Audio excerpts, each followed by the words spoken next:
Welcome, ladies and gentlemen, to Season 10, Episode 4 of the DFO Fantasy Podcast. I'm your host, Brock Segan, and with me today we got Dylan D. Berthium. No Michael Beebs-Bondy. He is standing in a wedding this weekend, so he has a rehearsal dinner this evening, so no Michael Beebs-Bondy. But me and D are here to guide you through the right wing position. Can't believe we're already 3 positions deep. The fantasy hockey season is coming up quick. Training camps kicked off today for the most part. A couple teams got started yesterday, but most training camps started today, which is Thursday. And we're already starting to see some lines take shape. Obviously, it's early, but we're certainly going to be talking about some of those today. So, D, how's it going? Welcome in. Let's talk about some right wingers. Let's do it, man. Yeah, not too many disappointments coming out of the early lines in training camp. At least a lot of things kind of falling into place as we kind of hoped. Like I said, not too many letdowns just yet. But yeah, we'll carry on tonight without Beebs. We talked about, I think it was the first show of the season, how we are at that time of our lives where we seemingly have a wedding every other weekend, and it's reared its ugly head already. So we'll do it for Beebs. Yeah, and let's get into it.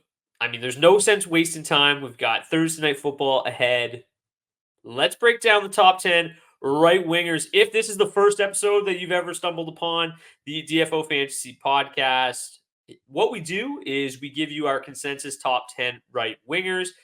We also give you a bust, value, and breakout pick at the position. So when you leave today, you'll have a consensus like top 10, top 15 right wingers. You'll have 3 value targets, 3 bust targets, and 3 breakout targets. I guess not really bust targets, but 3 ADPs to avoid on draft day. So let's start with number 1. Not a whole lot of surprise. We've got Nikita Kucherov of the Tampa Bay Lightning. I've got him at 1. You've got him at 1. Beebs also has him at number 1. Not a real shock. His current ADP is 4.1, the number 1 right winger off the board. Kucherov led the NHL with 144 points a season ago, tied with Connor McDavid for 100 assists, also had 44 goals. Just an absolutely dominant season. He continues to get it done, both at 5v5 and on the power play. 40-plus power play assists for the second straight season. I mentioned it an episode ago. He led the NHL in power play assists last year. Back-to-back 40 power play assist seasons. Not really a whole lot you can say about Nikita Kucherov outside of he's just absolutely outstanding. We've talked about Braden Point pretty glowingly. We've talked about Jake Guenther pretty glowingly this offseason. A lot of those, why we like those 2 players so much is because we love Nikita Kucherov. Yeah, I think we maybe would be a little bit concerned if they hadn't replaced Stamkos as well as they had, but we talked about how seamlessly we expect Guenther to fit into this lineup. I think, there's maybe a little bit of a conversation to be had over the number 1 spot here, especially, again, just format depending. I think obviously if you're in a league that rewards goals a little bit more heavily, then maybe you might be looking at Kucherov as the number 2 right winger. But the floor here is just ridiculous. Really, I would expect if he plays 82 games that he's going to be at around an assist per game at the very least, and be flirting with 80 assists again. We saw what happened last year when you can maintain an on-ice shooting percentage around 15% and touch 100 assists, which just feels wild. And the shot volumes just really climbed the last few years as well. Gives them a really solid base floor. The goal scoring is on top of everything else. So I really do think his floor these days is about 35 to 40 goals and 75 to 80 assists. And then I think we saw the ceiling last year. So certainly a deserved number 1 spot. But like I said, format depending, you might have a little bit of a conversation to be had here with the number 2 spot. When you look at Kucherov, not just among the right wingers, but where do you kind of have him falling into place in the overall draft? Like, is he a guy that's creeping into your top 3? Is he somebody that you're thinking about over somebody like Austin Matthews? I think it's a pretty clear 1-2 with David and McKinnon. Is Kucherov a guy that you slide in at number 3, or is it kind of just a draft day decision for you? Again, in more balanced formats, I think, there's a real argument there, especially because not as much as in, past years, but I do still think center is the deepest forward position out there. So getting that right wing eligibility is really nice. But most leagues do favor goals in one way or another. Even category leagues, goals tend to lend themselves to more category leagues. Obviously, we know points. Goals tend to get a little bit of a bonus there over assists. And Matthews, I think, is just such a reliable goal scoring threat that you really can realistically expect him to clear Kucherov by 15 goals or so. But yeah, like I said, I would. It's going to be close in and in more balanced formats. There certainly is an argument to have Kucherov at the number 3 spot. You said there's an argument at the top. The argument would be between Nikita Kucherov and David Pastrnak of the Boston Bruins.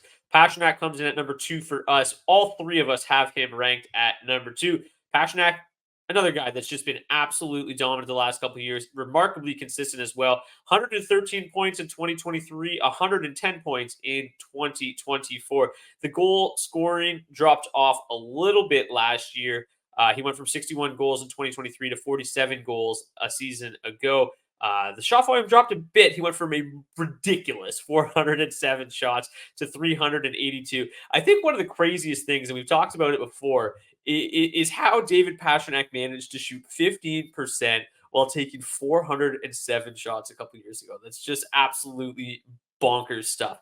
But yeah, the Bruins are kind of a one-man show at this point. David Pastrnak or bust for them. The surrounding cast isn't quite as strong as it used to be, but he's absolutely outstanding. Like Kucherov, a guy that's been pretty healthy his entire career, shoots the puck a ton. He's going to score more goals than Kucherov, but the assist just not quite there. Last year, though, did set a career high with 63 points, but it's going to be tough for him to get near Kucherov's point totals, just given the fact that the surrounding cast, the power play, just not quite as good. We talked about Kucherov having 40 power play assists last year. David Pastrnak, just 23. So, yeah, to me, Kucherov is kind of clearly the number 1, but David Pastrnak's right there behind him, and he's another guy that I do think that you have to, given the fact that right wing is not as deep as center. I think it is deepening, as you kind of alluded to, or like as the years progress, we're seeing a lot more good names ranked 18th to 20th than we used to. But Pasternak's in that conversation for a top 3 pick as well this year. ADP at the moment is 5.6, which is, again, number 2 off the board among right wingers. You're going to notice a little bit of a theme here today. We are very much on point with ADP for the most part. ADP pretty nails, at least in terms of ranking the right wingers. So might be a little bit more boring than normal, but we're going to give you a little bit of an in-depth breakdown of each guy. D, what do you love most about David Pastrnak? Yeah, obviously it's the shot volume. I think he's in even a better spot than he was last year too, with the addition of Elias Lindholm. Finally gets a number 1 center to run with, following obviously the retirement of Patrice Bergeron. So I would expect him to continue at that elite shot total, and maybe wouldn't be surprised if the conversion rate's a little closer to what we saw a couple seasons ago at 15% with a solid play driver and shot creator like Lindholm. So it's just such a safe floor, both in terms of the goal scoring and now with the assists, as you alluded to, 63 assists last season, that he's added that to his game as well, that there's really not as big of a gap between him and Kucherov than I think most people might think when you just look at the box scores from last year, and Kucherov finished with 144 points. Like I said, he was a little bit fortunate, Kucherov was, to reach those top tier levels. I wouldn't bet on him having that 15% on ice shooting percentage again. And I do think that Pastrnak might be a little bit more sustainable, especially with the addition of Lindholm. So I wouldn't be surprised if they're within, 10 points of each other. And then obviously you're expecting to get maybe 10 more goals or so out of Pastrnak. So that's why I think there is a bit of a thought to be had there, especially because you would think, Pasternak's probably going to about double up Kucherov in hits or so. So it's just these little things that bring him that much closer. I do think Kucherov's the safer pick, but if you just love Pastrnak, you're a Bruins fan, or you're not a fan of the Lightning, I certainly wouldn't fault you for reaching for Pastrnak over Kucherov. And again, same thing. I think there's a conversation we had with these two, Matthews and Draisaitl, all kind of falling in the spots 3 to 6 in drafts. Yeah, and number 3 is kind of a forgotten man at this point.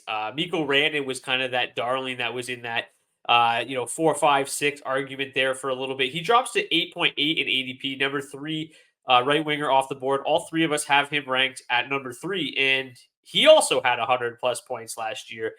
Very, very strong top of this position. He had 42 goals, 62 assists for 104 points, back-to-back 100-plus point seasons.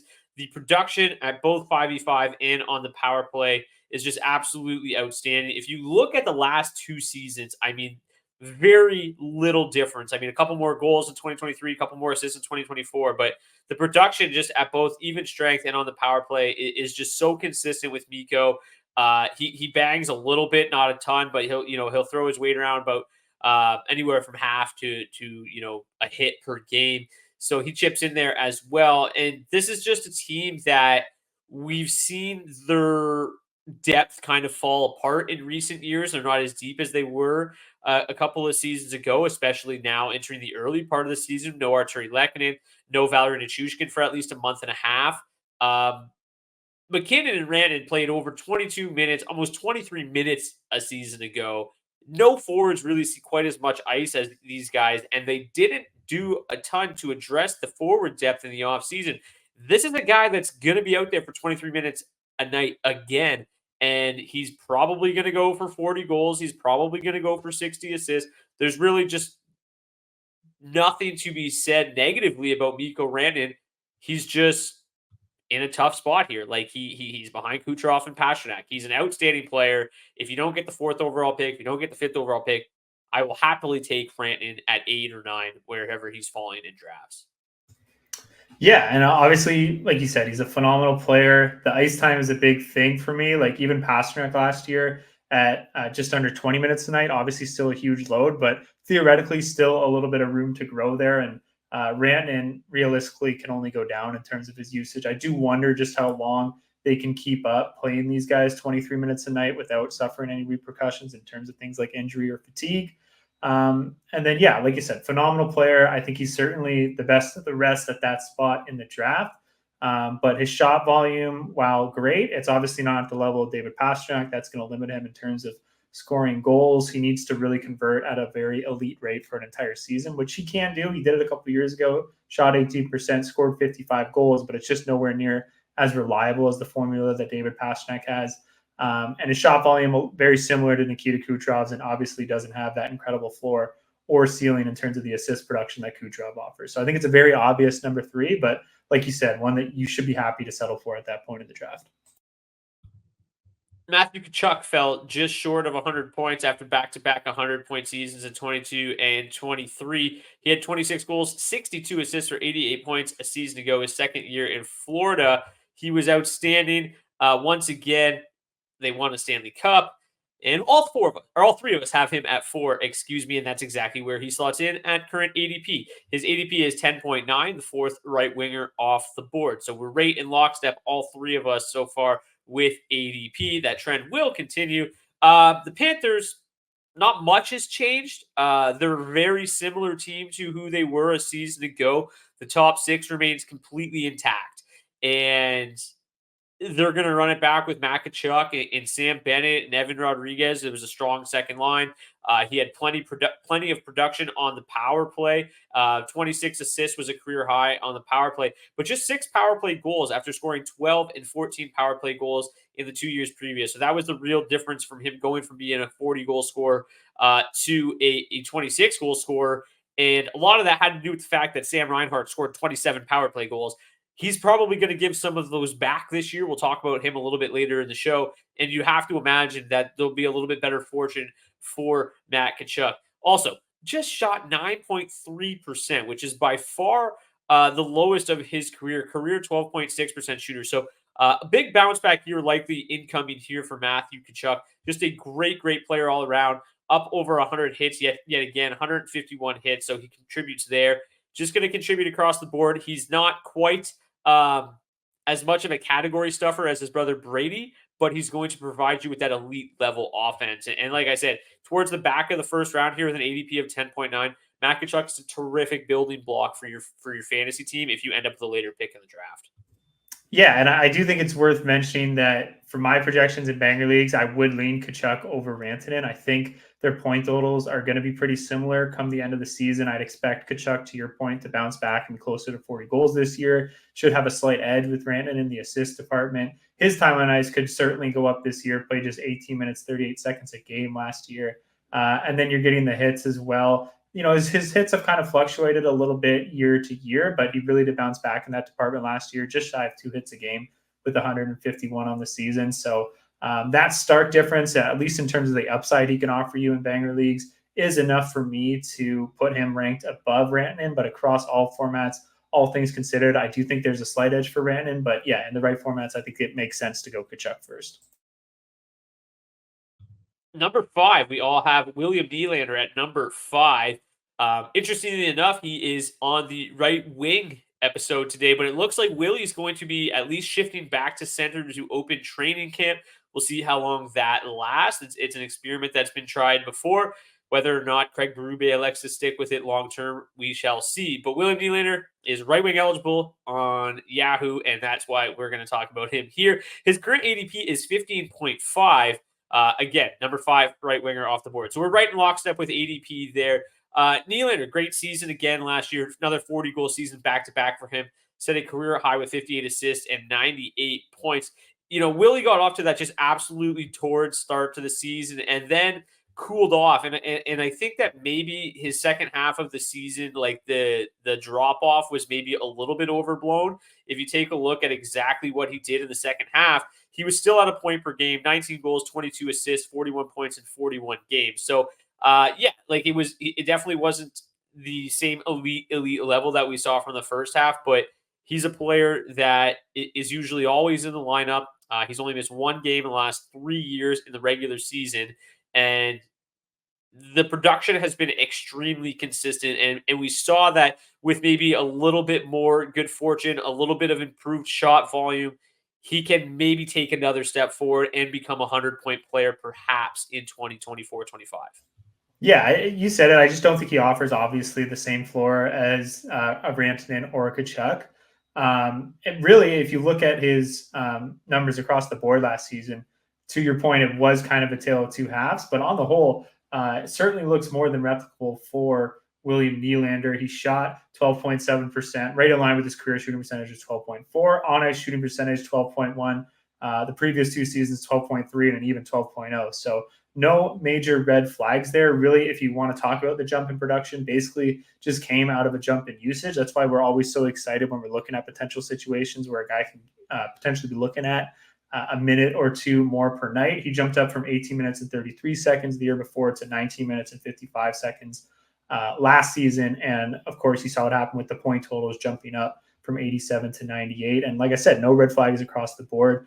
The concerning thing is him starting the season at center, because if that's the case, obviously it's not going to be a second line center with Tavares on the wing, or at least to start. It's going to be either, whether or not you want to call Nylander the second or third line. I would assume that we would probably chart it as the second line at this point. But either way, if they're going for a more balanced approach, he's more likely to be around that 18 and a half minute mark he was at a couple seasons ago than the nearly 20 minutes he saw last season, right? I don't know how long it'll last. It's difficult to project with a new coach. To your point, they've never stuck with it too long when they've gone there in the past. Obviously, it lengthens out the lineup, but they've kind of just always come back to the fact that the top 6 seems obviously much more productive when you have Willie on the wing up there, and that's kind of what's going to drive this team at the end of the day. So I don't know if they have the depth to do it. I don't know if it makes a lot of sense. But if he does get off to a good start in that role, if the Tavares line is doing well, obviously we got no worries about the Matthews line, then it could be something that sticks. And like I said, it's hard to imagine him being around 20 minutes a game again if he is going to be playing center as the result of that lineup being a little bit deeper. So that's the one concern here, and why you might see him fall closer to the 85, 87 points he put up a couple seasons ago. But I think if the usage remains in line with what he saw last year, then I'm expecting something pretty close to the 98 points he achieved. Yeah, I was going to get to that point. It is a little bit concerning that he's moving to center, because you're not going to just see John Tavares, whether he's their third line center or not. You're not going to just see him take that traditional third line center, 14 minutes a night ice time. Like, that's going to be a third line that plays a ton. It's going to be interesting to see how it all shakes out. This is day 1 of training camp. I don't think we need to get too deep into the weeds on stuff like this. It could last a week. It could last 2 more practices. We'll not get too crazy about it, but it is something worth monitoring throughout the preseason, because you do have to spend up for Willie on draft day. I mean, 15 ADP is certainly high, and you don't want him dropping a minute and a half in ice time from what he had a season ago and just falling back to a point per game player at the 15th overall pick. So definitely a situation I want to keep my eye on throughout preseason, and it's something that we'll certainly keep talking about. Zach Hyman comes in at number 6. Pretty boring again. All three of us have him at 6. His ADP is 6th right winger off the board. His ADP overall is 22.8. Obviously, we know what Zach Hyman did a season ago. Scored an outrageous 54 goals, 39 at even strength, 15 on the power play, second straight year with 15 power play goals. He just dominated. Only 23 assists, which is kind of baffling. Like, I know he's just kind of the finisher with Connor McDavid, but still playing with Connor McDavid, you'd think there'd be some more helpers to go around. He had 47 the year previous, so the truth probably lies somewhere in the middle there, probably close to a 35 assist guy. Um, he's so difficult to project because seemingly everything went in. Even though it didn't. Like, you watch those games and sometimes you're like, my God, this guy should have 7 goals tonight already. It just seems he's just, does all the dirty work in front. The chances come in so close to the net. And yeah, he shot 18.6% last year, but on that power play, playing with McDavid, the role in the shots that he's taking, I don't think it's crazy to say that he could certainly replicate it again this season. Is it likely? Probably not. But 290 shots, at 15%, he's still going to have 40 goals. So I love Zach Hyman again this year. And on draft day, I honestly feel better with Zach Hyman at ADP 22 than I would with William Nylander ADP 15. Yeah, I don't think it's a huge stretch to your point, imagine him shooting somewhere around 18% again this season if the formula is the same. Like, one of the more popular trending tweets that kept resurfacing last year was Zach Hyman's goal chart as things played out throughout the season. And I think he had 1 or 2 goals maybe from above the hash mark. So with that kind of utilization, like, you should expect obviously that conversion rate to be higher than most. So it does make sense to me.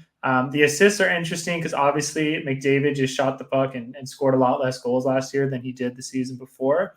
And with how close Hyman is tied to McDavid, that's probably going to be the driving factor in his assist totals, right? So there are more goals out there for them. Like, even with Hyman picking up so much of the slack in that department last year, the two of them combined for 84 goals last year. They combined for an even 100 the year before. So I would still expect that Hyman can score, somewhere around 50 goals or so, and we could still realistically see a jump in McDavid's goal production to closer to 40 as opposed to the 32 he was at last year. So it's there. The potential is there, but you're not drafting Hyman for the upside in terms of his point or assist production. It's what he brings in terms of guaranteed goals and getting someone that we all expect to flirt with 45 to 50 goals at that spot in the draft really makes a whole lot of sense. And yeah, to your point, I think it's a nice value for him and brings just a little bit extra value in banger leagues as well. He's been right around 1 hit per game over the last couple of seasons. We finally have a slight difference in our rankings and a slight difference in our rankings versus ADP, but still pretty close. Mitch Marner of the Toronto Maple Leafs comes in at number 7. I've got him at 7, as do you. Beebs has him at 8, which is where his ADP actually lies. He's the 8th right winger off the board, ADP of 30.8. I mean, so much gets said about Marner. If you're hitting Ontario like we are, you hear about it constantly. The Maple Leafs fan base screaming for changes this offseason. Nothing drastic really happened outside of a coaching change, which I know you're thrilled about. I actually haven't talked to you about how you feel about Berube himself, but I know that you weren't the biggest Sheldon Keefe supporter, so I know that you're probably feeling pretty good about that. And it will be interesting to see how things are different under Berube, but he's coached a many good hockey team in his career, so I don't have too many concerns. But for Marner, last year, just 69 games, but picked up 85 points, much of the same that you would expect from Mitch Marner. Pretty modest shot totals, converts at a pretty high rate. At least the last 3 seasons, he's been around 15, 16%, which is really good. The goal totals have flourished, 30, 35, 30, and then 26 and 69 games a season ago. There's really not a whole lot to say about Mitch Marner. You're basically getting 30 goals. You're locking in 60 to 70 assists. He's a very safe pick with maybe somewhat limited upside in the goal scoring department, but you're still getting enough to where it's not going to kill you if you take him, in the early third round. So I like Marner's value. I would much prefer taking, again, Marner at 30 than William Nylander at 15. Nylander is probably going to finish with more fantasy points in the year, but the value just seems much more delightful for Mitch Marner. Yeah. And to your point, like I think a lot of people might look at what he did last season and think there was some sort of drop off, but the per 82 game pace, right? It basically all came down to that injury. He was on pace for 30 goals, 70 assists, which is almost dead in line with what he did the season before when he finished with 99 points. So, yeah, you got it. It's just such a safe pick, and really makes a lot of sense to go after him in this spot in the draft. And to your point, it doesn't offer quite as much upside as some of the other guys that we've talked about. And obviously the goals are a big part of that. It'll be interesting to see, his shot volume has tailed off each of the last couple of seasons, whether or not that gets corrected. I think a lot of Maple Leaf fans would love to see him shoot the puck a little bit more. So that'll be interesting to see. Obviously, he's never going to be the number one shooting option on a line with Austin Matthews, but there's certainly room for that to grow and maybe be closer to the 200 shots or the 224 shots he had in the previous two seasons. So that's the little bit of upside that you do have with Marner. But really, to your point, why this pick is so appealing is the fact that you can kind of just lock in his production, and at least you know what you're getting in the regular season. After that, all bets are off. Spoken like a true Maple Leafs fan. It is interesting because, like you said, the production last year, outside of the injury, is very, very similar to what we saw the two previous seasons. And last year, coming into the draft, at this point last year, his ADP was 17.3. So he's dropped a full round, and has done basically the exact same thing he's always done. So it doesn't make a lot of sense. Certainly sets him up to be a nice draft day value. Number 8 on the board is Sam Reinhart. This is where things start to get a little bit different. Beebs has him at 7. You've got him right here at 8. I'm a little bit lower at number 11. Like I said, he is the number 7 right winger off the board. We have him at 8. His ADP is currently 24.3. Going to save Sam Reinhart for a little bit later in the show. We'll get in depth with Sam Reinhart, get into the weeds a little bit, but he comes in at number 8 for us. Number 9 is a player that we all love, Wyatt Johnston. The breakout last year was absolutely outstanding, and this year it looks like he's going to open the season on the top line with Roope Hintz and Jason Robertson. Unclear if he's going to be the center or the winger on that line, but nonetheless, he comes in as a right winger for us on this show. He does have center right wing eligibility on Yahoo. I love Wyatt Johnston this season. In a draft, like I might take him a little bit earlier than some of the guys I have ranked ahead of him, but I let my stats kind of do the talking, and that's how I do my rankings. And he actually projected out extremely well, and he still came out as the number 12 right winger for me. So I'm the lowest on him, and I feel like I'm extremely high on him. So you must be over the moon about Wyatt Johnston. But just a little bit of background information. The breakout last year was great. 32 goals, 33 assists, 65 points in 82 games. Saw around 17 minutes a night. Was really good in the postseason as well. But it was really the second half in which he took off. On the whole season, it doesn't look that spectacular. But in his final 42 games, he was 42 points, 22 goals, 20 assists, right at a point per game pace. He was just absolutely terrific. And you'd think that playing the whole season this year with Hintz and Robertson should lead to a little bit more ice time. And you just talked about it a few minutes ago that extra minute or two can just make a absolutely massive difference. And that's what we're projecting for Johnston this season. If he goes and starts playing 18 and a half minutes, the shot volume is going to go up, the goal totals are going to go up, playing with better players, the assist totals are going to go up. There's a lot of still unlocked potential that we saw in the second half of last year.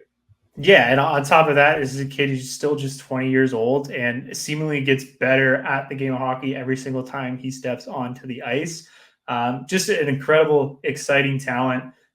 It's a wild to think he fell as far as he did in the NHL draft and made the Stars a lot earlier than people thought, even though he did win the most outstanding player award in the OHL the year before.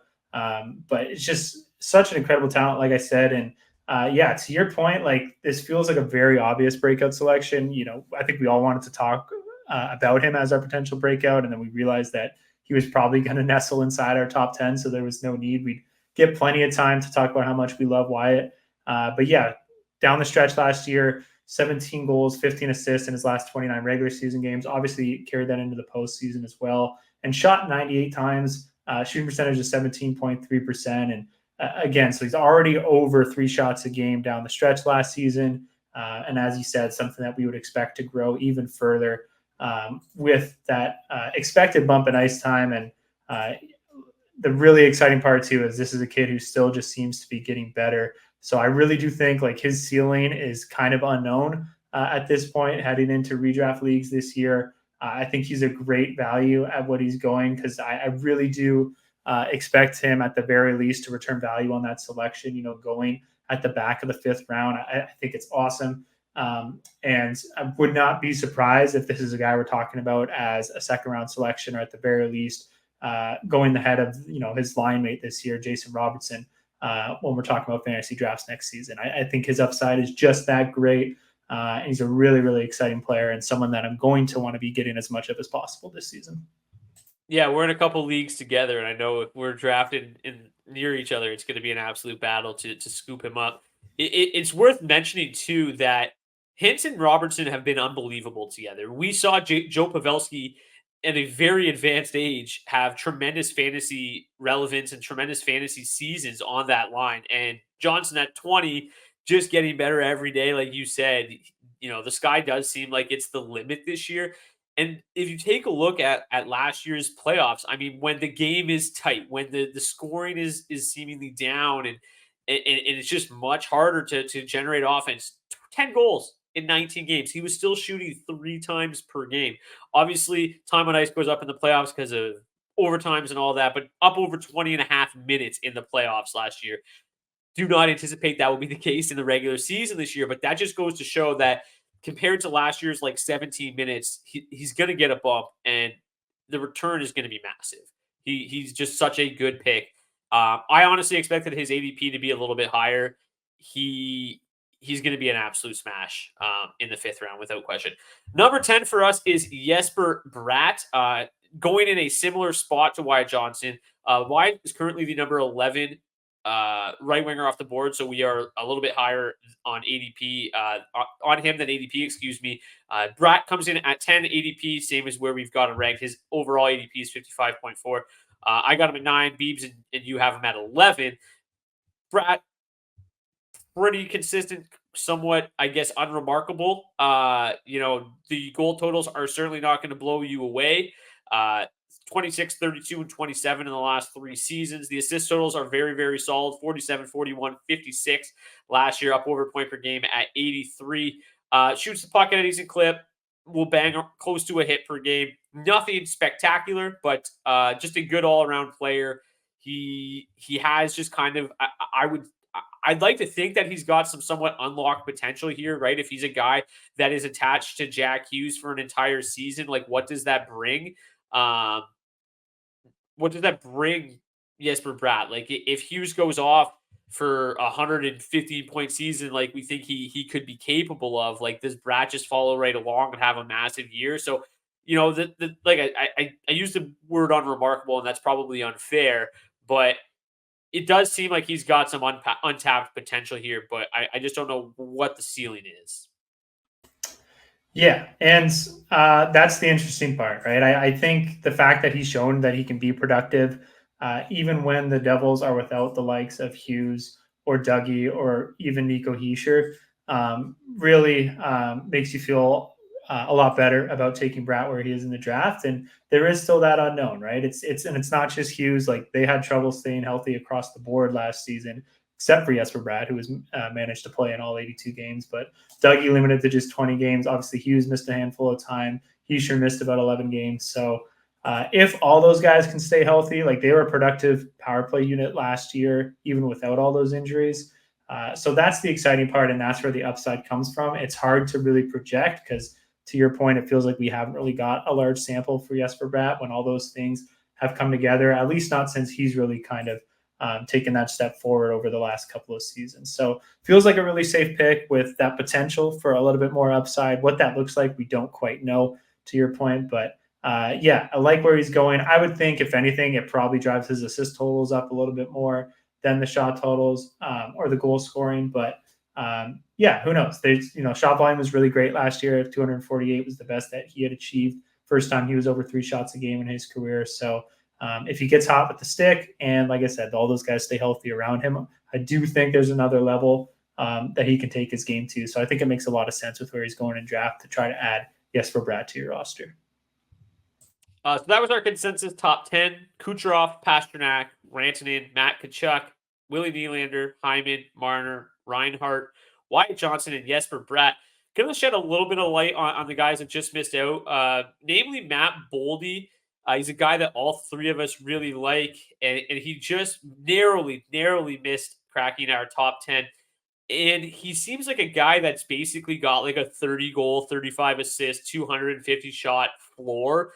But he also finished last year with 36 points, 13 goals, 23 assists in his final 32 games. That's a 33 goal, 59 assist, 92-point pace. So if that's something that Matt Boldy can unlock this year, his current ADP is 74.6. I mean, that is just an absolutely juicy ADP and a guy in this range that I'm absolutely targeting in every draft imaginable. If you do miss out on these elite right wingers like Kucherov, like Pastrnak, Rantanen, and Tkachuk, it's worth waiting, and you could pick up Wyatt Johnston and Matt Boldy in like the 5th and 7th round and have 2 90-point right wingers in much later rounds. So there's a lot to like about those two young players. Matt Boldy specifically, we aren't going to get into him as a value. He narrowly missed being my value pick, but he's somebody I just really wanted to highlight because I absolutely love him. Before I go to you here for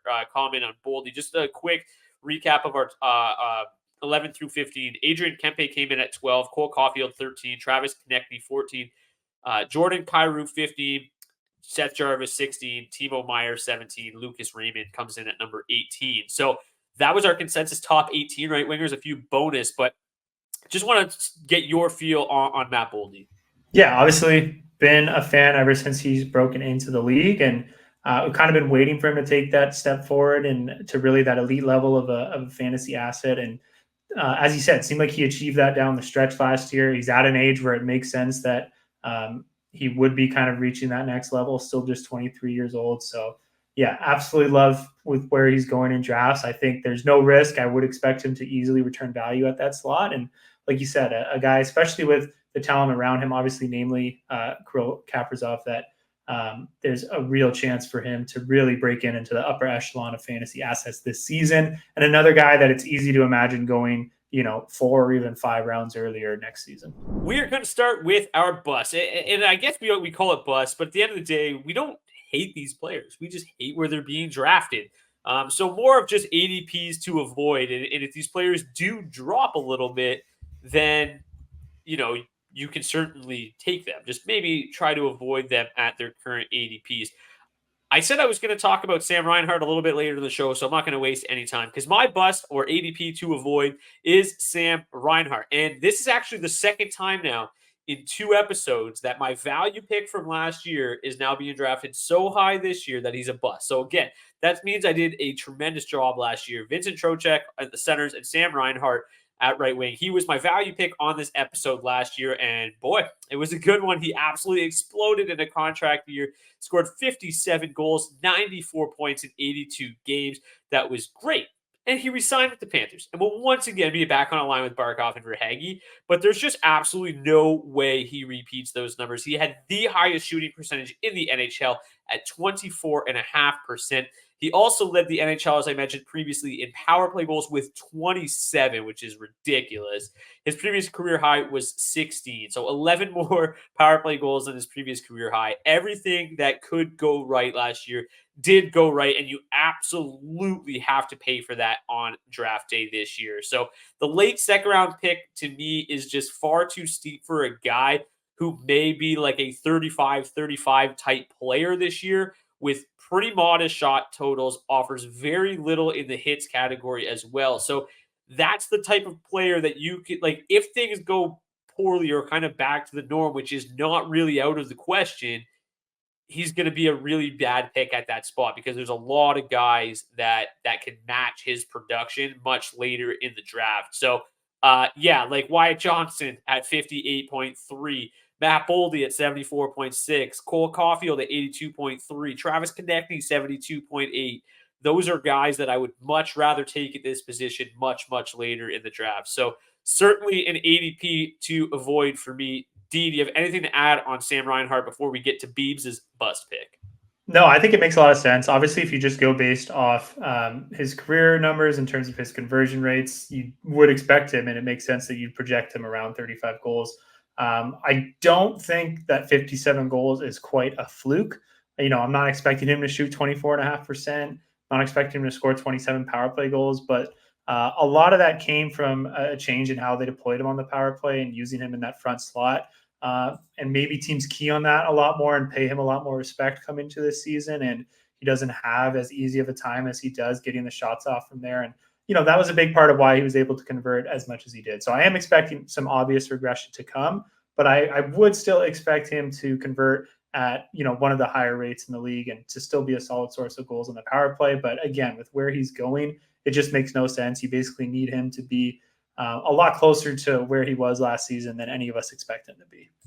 Yeah, I do think it's pretty reasonable to expect him to score 40 perhaps this year, but the gamble at that spot in the draft just is not worth it. The people that you have to pass up on, the people that you could get later to replace that lost value, it just the ADP is not worth it to me. The For sure. ADP for Beebs, that doesn't make sense. Again, he's not here, but he gave us his value, his bust, and his breakout. So we'll kind of talk them through here.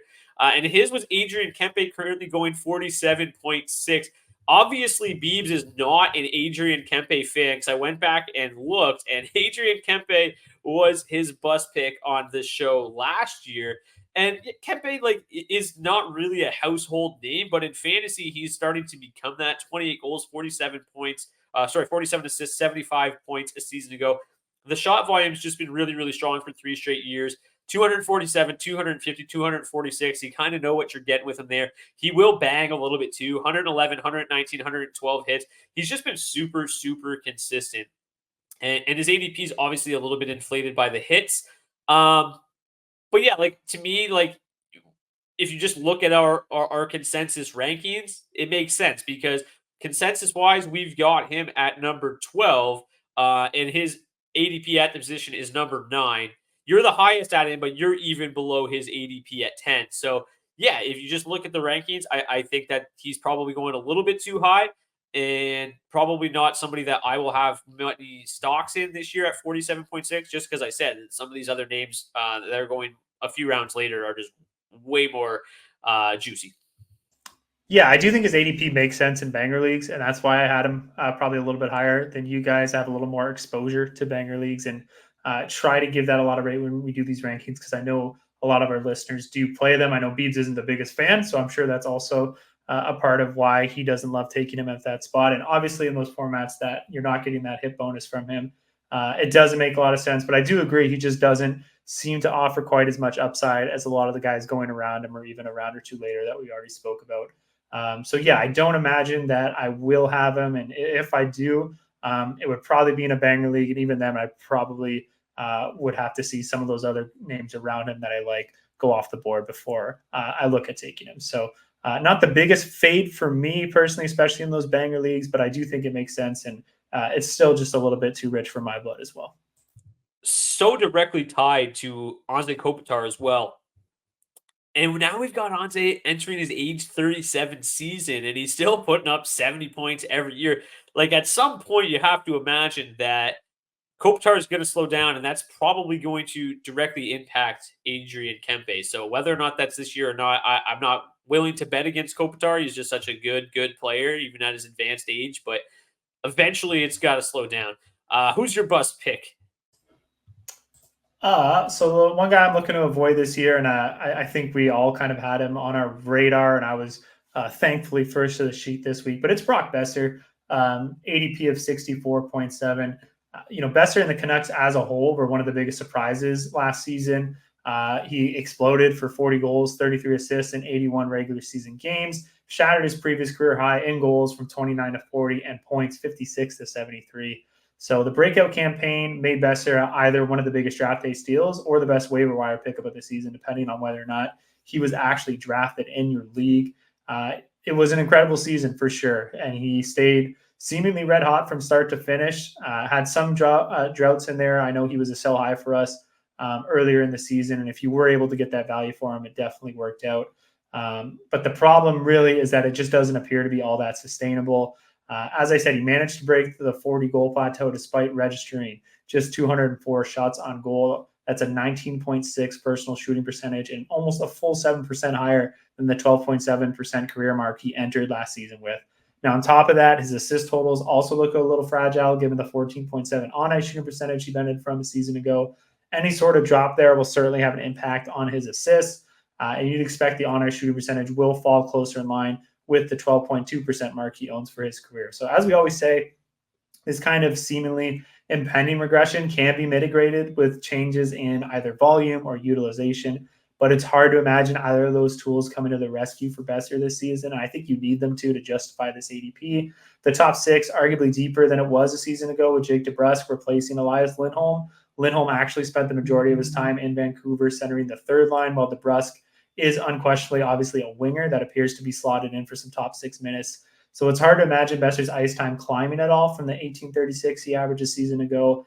And it's always possible, for that shot volume to grow thanks to maybe some improved 5v5 play or an increase in offensive zone starts, but certainly not a bet that you want to make by selecting him at the front of the 6th round. So I just think he's being drafted in a spot where people are expecting him to easily replicate, if not improve on that production from a year ago.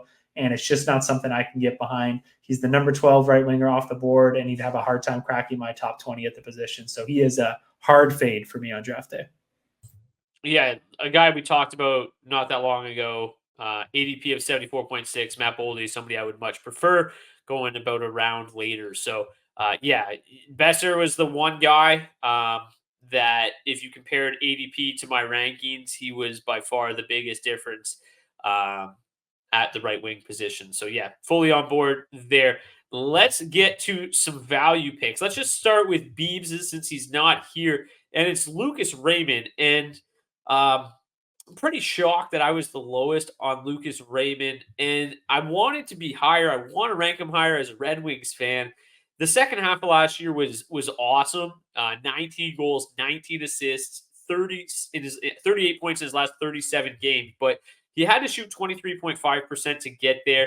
The shot volume was solid, but still, would put him on pace for only like 180 shots this year. So as much as I want to, say there's going to be a breakout, statistically, I'm still kind of having a hard time finding it. It's probably going to have to come from increased usage somewhere.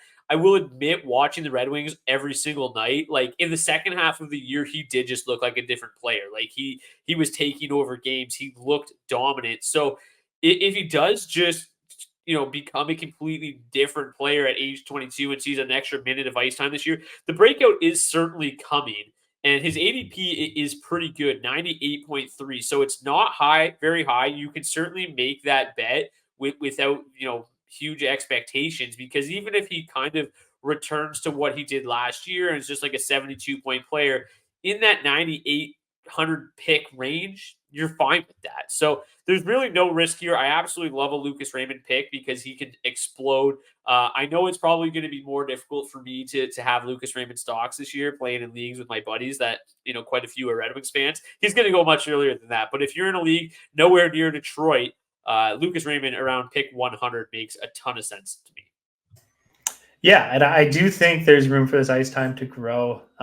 Just 17 minutes and 45 seconds a game last year. You take a look at that lineup, it doesn't scream depth to you, even past that first line. They're really just kind of lacking that number 2 center. Obviously, a little bit more depth at the wing this season, and that's probably his biggest threat. But I just think they gave him the contract. He's going to get a ton of run on that top line with Dylan Larkin. That's obviously where you want to be in this lineup. He's going to be on that top power play unit. And I do expect him to have to lean on that top line a little bit more this season. So I think it makes a lot of sense. And to your point, I think, if he could get back to where he was last season and increase that shot volume a little bit, and obviously not have to convert on 19% of his opportunities, it'll go a long way. And I do think it makes a lot of sense with where he's going on draft day. My draft day value is Cole Caufield, current ADP of 82.3. After back-to-back injury-plagued seasons to begin his NHL career, Caufield appeared in all 82 games last year. He ended up finishing the season with 28 goals, 37 assists, 65 points, but was 7th in the NHL in shots on goal with 314. With that elite shot volume, Cole Caufield is undoubtedly a 40-goal threat. Could also get to 40 assists this season. In the second half of last year, when Slafkovsky, Suzuki, and Caufield were really starting to click, he was on pace for 33 goals and 41 assists. To be completely frank with you, I'm not quite as high on him as my projections make it seem, but he stats out just so extremely well because he is a guy that could shoot 330 times this year. And yeah, the ADP in the late 7th round, it's absolutely a bet that I'm willing to take. I have him ranked much higher. I probably am still a little hesitant to grab him until like the 6th, maybe late 5th is where I'd start. But like I'd still probably look at a guy like Wyatt Johnston and have to argue with myself a little bit. So I like Caufield. He stats out extremely well for me. And I'm in at that ADP. I think he's going to be a guy that moves up several rounds next year, especially if that Suzuki Slafkovsky Caufield trio continues to click. We talked about it a couple times already this year that we expect the addition of guys like Patrick Laine, Lane Hudson coming in too could be the new power play 1 quarterback. That power play should be better. The power play points that should go up for all of these guys, Caufield included. So there's a lot that makes me think that he could have a much, much bigger year this year, and the ADP is great. Yeah, and I think Slafkovsky is obviously a big part of that. If he can take that step forward that we expect him to, really going to reassure those assist totals. That was the greatest thing to see from Caufield last year, going from just 10 assists in 46 games the season before to 37 last season. And obviously we expect him to score more goals with how often he fires the puck on net. It was unfortunate to shoot just 8.9% last year. So he is a guy that I think, for me, realistically, I think his floor is probably around 35 goals, maybe 40 assists, and it, depending on how much not only he steps up, but those guys around him, it could climb a lot higher. So I'm with you there. My value pick is Jordan Kyrou, ADP of 131.4. You heard it when Brock ran through our top 15. He actually snuck in to our number 15 spot, being drafted nowhere close to that. And really, he's just quietly turned into one of the most underrated and consistent producers in the league. Averaging 33 goals, 42 assists, 75 points per 82 games played since the beginning of the 21-22 season. A small dip in personal and on-ice shooting percentage saw his totals drop slightly to 31 goals and 36 assists last year. So that gives us an idea of the type of floor that you're getting from Kyrou and the value he can offer at his current ADP, which sees him go toward the end of the 11th round. And I would expect to see some slight positive regression there and for his numbers to fall closer in line with what he accomplished the previous 2 seasons. He is a staple atop that Blues lineup at 5v5 as well as on the power play. And there is theoretically some room for his usage to grow even further with his average time on ice finishing at 18 minutes and 20 seconds last year. Projected to begin the year skating alongside elite playmaker Robert Thomas on the first line. 2 of them play very complementary styles of hockey and formed a very formidable duo over the last few years, averaging 31 scoring chances per 60 and over 650 minutes at 5v5 together last season. And it's a big part of why Kyrou's shot volume has taken off over the last couple of years to the point where he's now comfortably firing the puck on net 3 times a game. So while he won't be able to help you out in categories like hits and could potentially be a detriment to your plus minus, I think that's well baked into this ADP. You won't find a floor as solid as Kyrou's anywhere close to this stage of the draft. I think he's a lock for 30 goals, 35 assists, and as we saw a couple of years ago, has a potential to push a point per game pace if the Blues power play improves on the 18% conversion rate they had last year. And again, the development of a guy that we talked about a couple of nights ago, Jake Neighbors, who could go a long way in helping Kyrou achieve that full potential. There's just a whole lot to love here and really nothing to hate for Kyrou at that ADP of 131.4. So I really wouldn't be afraid to reach for him on draft day. I think he could end up being one of the bigger steals. If I recall correctly, I think this was like the same thing last year where his ADP started super, super low. And it was actually one of the ones that we saw climb quite a bit. Even just from what you had a couple days ago, which I think was 131, it's actually up to 128 now. So it is rising a little bit. Yahoo has him ranked at 135. So that's the reason it probably started so low, but we're going to see I think it rise a little bit. But yeah, when I compared Yahoo ADP to my rankings, not a single player, there was the biggest discrepancy between ranking and ADP was Jordan Kyrou. It makes absolutely no sense whatsoever. You said his ADP is 128.8. That's a number 26 ranked right winger. I have him at 13, and he came in consensus 15 for us. Like I'm all in. Like that ADP is just absolutely mind blowing. So I think the listeners are probably catching on to the trend here that if you miss on Kucherov, Pastrnak, Rantanen, and Tkachuk, you're probably fine. There is a lot of right wingers you can grab and feel very, very comfortable with later in the draft. All right. We're both excited to talk about this guy. So you go first. Give us your breakout pick for the 2024-25 season. Yeah, it's JJ Peterka, John Jason Peterka of the Buffalo Sabres, ADP as of yesterday of 161. So if you're at all familiar with the podcast over the last couple of seasons, then you won't be at all surprised to hear us pump the fantasy tires of Peterka. He's been a deep league darling of ours the last couple of years, thanks to his impressive production in a very limited role, and finally appears to be on the verge of getting the opportunity that we feel his play and production warrants. 22 years old, was the 34th overall pick in the 2020 NHL entry draft, and enjoyed a bit of a mini breakout a year ago in his second full season. He scored 28 goals along with 22 assists in a full 82-game season, despite being limited to just 60 minutes and 24 seconds a night. Making that feat all the more impressive is almost all of Peterka's 5v5 time from last season came with lines 2 and 3 on a Buffalo team that's not exactly known for its depth. Peterka saw just 225 v5 minutes with the team's first-line center, Tage Thompson, last year, compared to 914 minutes away from him. Also worth noting, the two were very productive in their short time together, averaging 71 shot attempts, 31 scoring chances, and 4.35 goals per 60 at 5v5. So the Sabres opened up camp earlier this week, and just as we hope, Peterka is skating on the top line alongside Thompson and Alex Tuch. He will deservedly get the first crack at replacing Jeff Skinner atop the lineup. He's the most likely candidate to replace him on the team's top power play unit as well. Even a guy like Victor Olofsson would kind of steal some time there in years past. He's no longer there. Really, the only other potential threat being Bowen Byram if the Sabres opt to play both of their top defensemen on that first unit. Of course, if Peterka is able to hold down a spot over Byram or even potentially Dylan Cousins, it really only further boosts his potential upside and would help that limited ice time grow even further. So that's what's so exciting about Peterka. It's not just that he managed 226 shots on goal and 28 goals despite playing 60 minutes a night. It's that he did it while seeing very few time with his most productive teammates at both 5v5 and on the power play. Obviously very high on Thompson this season, highlighted him as a breakout in our center preview, but the value you could be getting on Peterka is even greater. I think he easily has 35, even 40 goal upside if he maintains the kind of role and usage that we're hoping for. And he isn't even being drafted in some leagues. In more competitive leagues, I'm sure you're going to have to reach a couple of rounds to secure him, and he'll certainly be worth it. But in home leagues, you can get him with one of the last picks of your draft. It is a no-risk, very high-reward play, and it's one I'll be looking to make in every league that I'm in this season. Yeah, down the stretch last year, we really started to see Peterka get utilized more, and the results were pretty impressive. Final 17 games of the season last year, he averaged 19 minutes time on ice, and he was on pace for 260 shots over 82 games during that time. So, if you can probably bank on 250 and be pretty safe. If you even take a look at even a smaller scale, his final 13 games last year, he averaged 20 and a half minutes a night.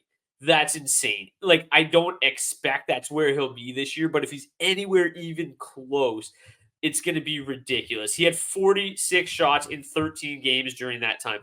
That's 3.5 shots per game. That would put him closer to 290 shots. So you're finding a trend here where it's like you just give these guys an extra minute or two, sky's the limit at that point. And yeah, like if he is playing close to 20 minutes, which would be bonkers, then yeah, like how could you not just be all in? And the one thing that's kind of limited him a little bit to this point is the assist totals. And those should 100% perk up a little bit with Thompson and Tuch.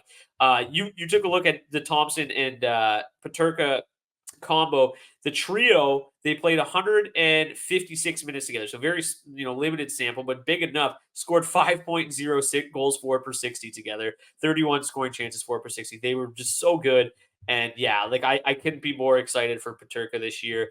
Absolutely love it. I said that Kyrou is the biggest discrepancy between ADP and my rankings. Peterka is number 2. So I couldn't be more in love with your value and your breakout pick on this episode. I also really, really love Beebs' breakout pick, and that's Dylan Guenther of the Utah Hockey Club. I remember a couple of years ago when the Phoenix Coyotes became the Arizona Coyotes, and we had the Phoenix jar that we had to donate to if we said Phoenix instead of Arizona. I think we might have to adopt something like that for Utah, because I'm still very much about to say Arizona almost every single time.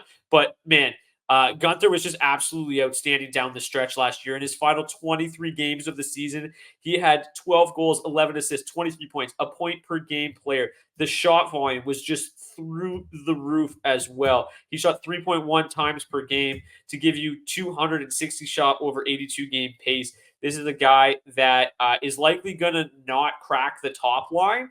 That's pretty much reserved for the Nick Schmaltzes and the Clayton Kellers and potentially Barrett Hayton. Today, he was actually skating with Jack McBain and Logan Cooley. So Logan Cooley's another guy that could take a big step forward this year. Jack McBain, formerly pretty highly touted prospect that hasn't really done much in the NHL, but Guenther's pretty much locked into a top 6 role there. And yeah, if he's able to carry over what he did in the second half of last season, Guenther should absolutely explode this year. So in love with both the Peterka and the Guenther picks. Do you have anything to add on Dylan Guenther before we move on? No, it's just another pick that I think kind of the theme of the night with these guys that we've been highlighting. It feels like very safe, and then the upside could just be tremendous, right? Like even if he just maintains what he did last year, he's going to return probably around 30 goals and 30 assists over a full 82 games. And then you add in the fact that that ice time could grow easily another 2 to 3 minutes. The fact that he's still just 21 years old, he has the draft pedigree, a number 9 overall pick a few seasons ago. It's really unknown how far his ceiling can climb. So yeah, I love the pick. It's another just fantastic late round target. And it's just another example of kind of the formerly Arizona, now Utah bias that we're seeing on draft day. And a lot of people just overlooking this kid, but yeah, he'll be an exciting one to follow, because I think there's just a ton of potential there. Yeah, currently only being drafted in 16% of Yahoo leagues. The ADP is set 176.8 when he is getting drafted. So either picking him up at the end of your draft, or he is going to be a waiver wire gem at the start of the season. My breakout pick to close out the show is Gabe Vilardi. This really, to me, feels like a bet on can he stay healthy rather than can he break out, because if Vilardi can stay healthy this season, I think the breakout's basically guaranteed. If he stays healthy, he's probably scoring 30-plus goals, and playing with Mark Scheifele and Kyle Connor should lead to impressive assist totals as well. The assist totals have not really been there throughout the early portions of his NHL career, but he is a guy that racked up pretty impressive assist totals at every level of his career so far. So playing big minutes on that top line with those guys, the assist total should perk up. We talk about it all the time. We just absolutely love the shot volume that you get from Gabe Vilardi, and shooting around 2.5 times per game. He's going to be around 200 shots, and he's a guy that has converted at a very impressive 17.3% throughout his career. So again, if he can stay healthy and those numbers remain the same, he's a guy that's probably scoring 30 to 35 goals this season. And that was while just averaging 17 minutes a night. If he plays in that top line with Connor and Mark Scheifele all year, you have to imagine that potentially he's seen a little bit more ice time, but I'm not going to get too carried away because we're still trying to get some ice time for Nick Ehlers. So I'll be happy with Vilardi's 17 minutes for now. But yeah, if he plays 17 minutes, this guy's scoring 35 goals this year. Yeah, and again, just theme of the night, it seems like a very safe floor. If he can just replicate what he did a season ago, and stay healthy for a full 82 games, that he's going to return tons of value on that ADP with a little bit of room to grow too. So another great pick. to me, he's probably the riskiest one of the trio just because the health is a big concern. It hasn't been an easy run for him. I mean, he was drafted injured, and it's been kind of a theme throughout his entire career. So that's the riskiest part of it all. But if he does manage to stay healthy, he was another guy. We talked about it. We started to see early lines in camp. There hasn't been too many disappointments. Vilardi, Connor Scheifele was a line on day one of camp. I don't think that there's any competition for him on the right side. Cole Perfetti's not even signed yet. So yeah, like I'll take Vilardi, Guenther, and Peterka all on my team. Love all three of those ADPs. I don't know if I remembered to mention it, but if I didn't, his ADP is currently 173.8. I don't even know how many. He's only being drafted in 66% of leagues. So another guy that you could scoop up after the draft. But anyways, that is going to do it for season 10, episode 4 of the DFO Fantasy Podcast. Hope you guys enjoyed yet another edition. Again, if this is somehow the first episode that you landed on, these are our best or our favorite episodes to record of the season. Go back, do yourself a service, listen to the center episode, listen to the left wing episode. At the very least, you're going to leave these episodes with some great late round targets. That is like we've hit on these for years, and hopefully we continue to do that. So at the very least, you should be leaving these episodes with terrific late round targets and guys that you can feel comfortable drafting in the late rounds. And for a lot of people that are just starting playing fantasy hockey, who do we draft in the late rounds is really the toughest question for a lot of them. Everyone's looking for a sleeper or a guy late in drafts, and we're sure to give them to you here on the DFO Fantasy Podcast. So once again, thank you so much for tuning in. I'm your host, Brock Segan. For Beaves Bondy, who's not here, and Dylan D. Berthy, we'll see you guys back here next week. We will be coming back next Wednesday with a preview of the defenseman. Peace. What's up, hockey fans? If you enjoyed that video, then you need to be hitting the subscribe button right here at Daily Faceoff. Exclusive interviews and analysis from our hockey insider Frank Saravalli, fantasy updates from Brock Sagan, and a daily live show at noon Eastern, Monday through Friday. You don't want to miss any of the fantastic content, so hit that subscribe button.